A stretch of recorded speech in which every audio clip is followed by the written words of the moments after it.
Hi everyone, welcome back.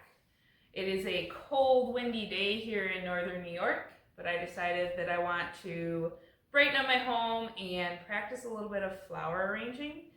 I have been researching a couple different methods and watching videos, and I've come to the conclusion that I need to practice now before we get into flower season, so I have a little bit more confidence and maybe understand the technique a little better.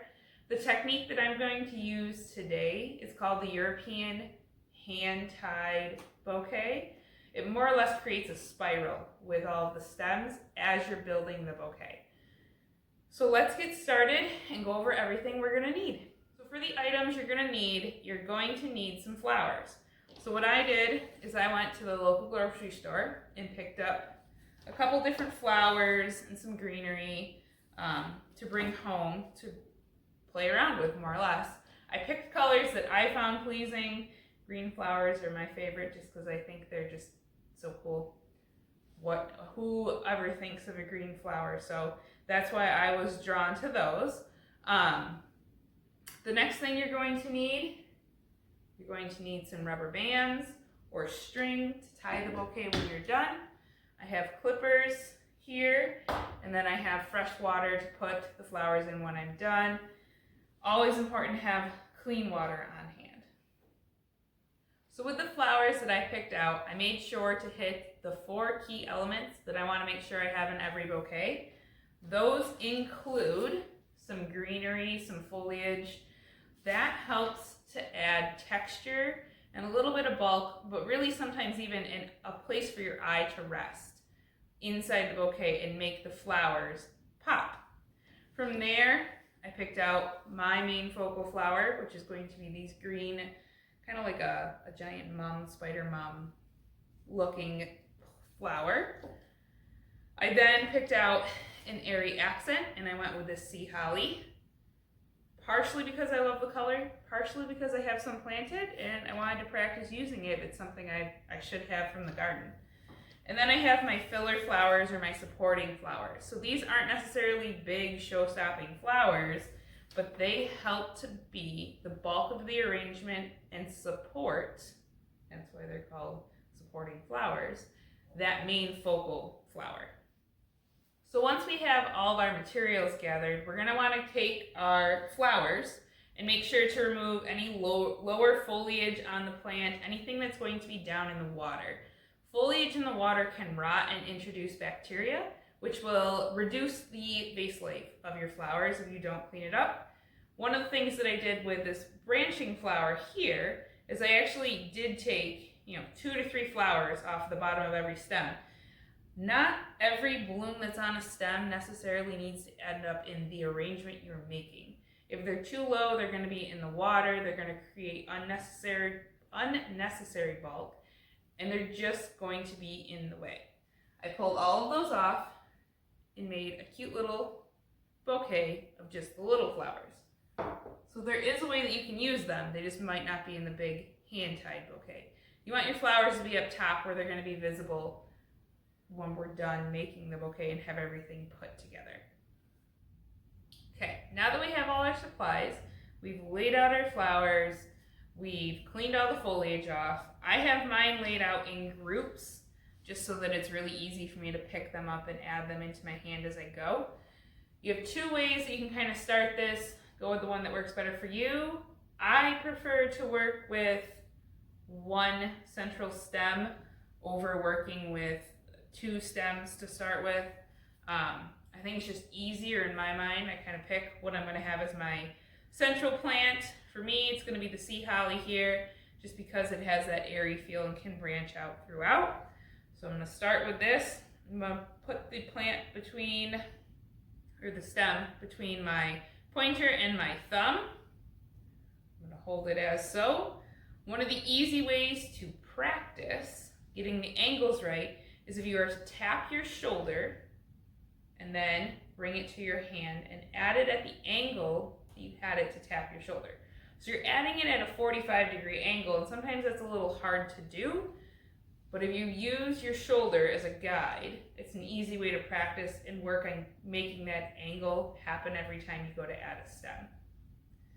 When you're hanging on to the stems, again, it's a light grip with your thumb and your pointer finger. You also aren't gripping all the way up the stem because it's going to make the bouquet really closed. You're not gripping all the way at the bottom. You're not gripping at all, but you're not holding all the way at the bottom.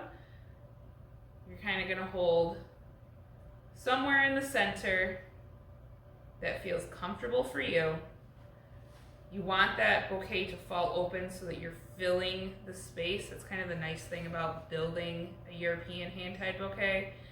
It has the angles built into it as you build it to fill out a bulk of bouquet. Once you've added your second stem, you're going to turn the bouquet anywhere from about a quarter to a third of a turn. This gets a lot easier as you have more material in your hand. So again, tap it to your shoulder and put in at that same angle. You're going to add that into your fingers with a light grip. You're going to rotate it, and you're just going to keep adding in your flowers, your filler, your focals, and your airy textures. As you start to get more flowers and stems into the arrangement, it gets a little easier, and I go from using just my 2 fingers to using a lot more support with the other 3 fingers. So I'm still holding in that one spot with 2 fingers. I have a light grip on it, but I do have those 3 fingers there for support. So we give it a nice light turn, and then I can just keep adding in my next stem.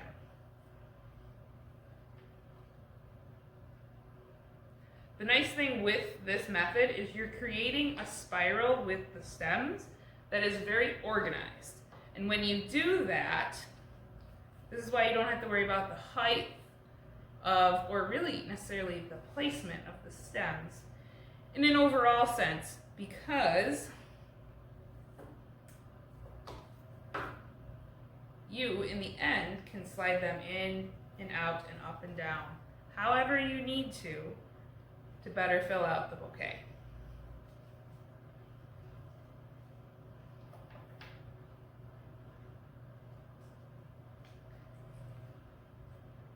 So I'm not necessarily repeating flowers, but I'm also not taking time to say like, oh, I can't put that one there, or I'm just making sure I don't necessarily repeat exactly what I just put in, or even the same texture that I just put in.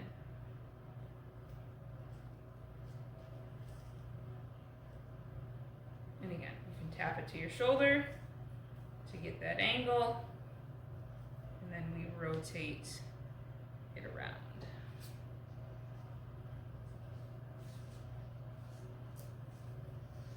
And you only need, I mean, for most market bouquets, you're only looking usually from $15 to $20, at least that's what on average we see around here. So if I'm looking for about a $15 value, I'm going to use about half of my material, which I have. So I would say at this point, this is probably how many stems. I think I'm going to add one more white stem in here, just because I think it needs it. Okay, and I'm going to come around closer to the camera so that you can see the spiral. So here's the bouquet, and you can kind of see how those stems spiral around each other. So having that spiral allows me to be able to say,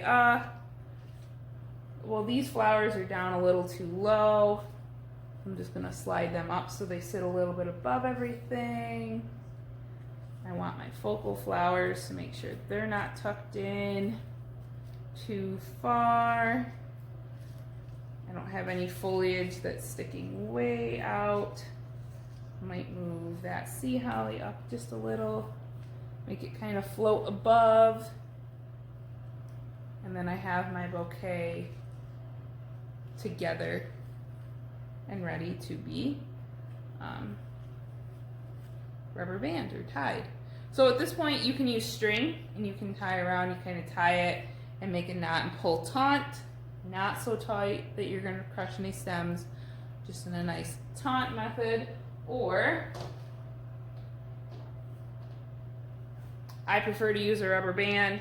You can go through at this point and trim your ends. I cut all my ends to a 45-degree angle, so there's more surface area to soak up water. If you go through and trim your ends, it's a lot easier to put the rubber band on than all the way down here. I, however, have been taking these apart and practicing, so I don't necessarily want to cut them that short yet. You can slide the rubber band up one stem, and then you can twist it around, depending on the length of the rubber band and the length of the stems. You can go around once, you can go around twice, and then go back up that same stem, and then your bouquet is tied. So that you can see how that looks. And like I said, if you need to adjust flowers, if something's too close to something else, it's pretty simple to just give everything a little tug and move it around as needed because those stems are so organized in there. I also think that the stems just look more pleasing to the eye when they're organized versus a bunch of chaos down at the bottom. So there you have it. At this point, you can practice wrapping it with paper. If you wrap with paper, if you want to take some time to practice that, or you can cut it and put it in your jar to enjoy. Like I said, I'm having fun practicing so that I can get more confident and a little quicker with everything. I can build that tapping the flower to my shoulder and putting it in the bouquet at the same angle into a habit so that I don't have to do that in the summer. It can be just pick up and put in because it'll be second nature. So I've been taking mine back apart once I have them together and redoing it all over again. So if you like this video, give it a thumbs up, hit the subscribe button, and join us so you can see all of our other flower related homestead goat videos that I'll have up here on the channel. I'm looking forward to this this growing season, the flower season. So I hope this helped you figure out how to make a bouquet, how to make an arrangement, and I hope you have a wonderful day.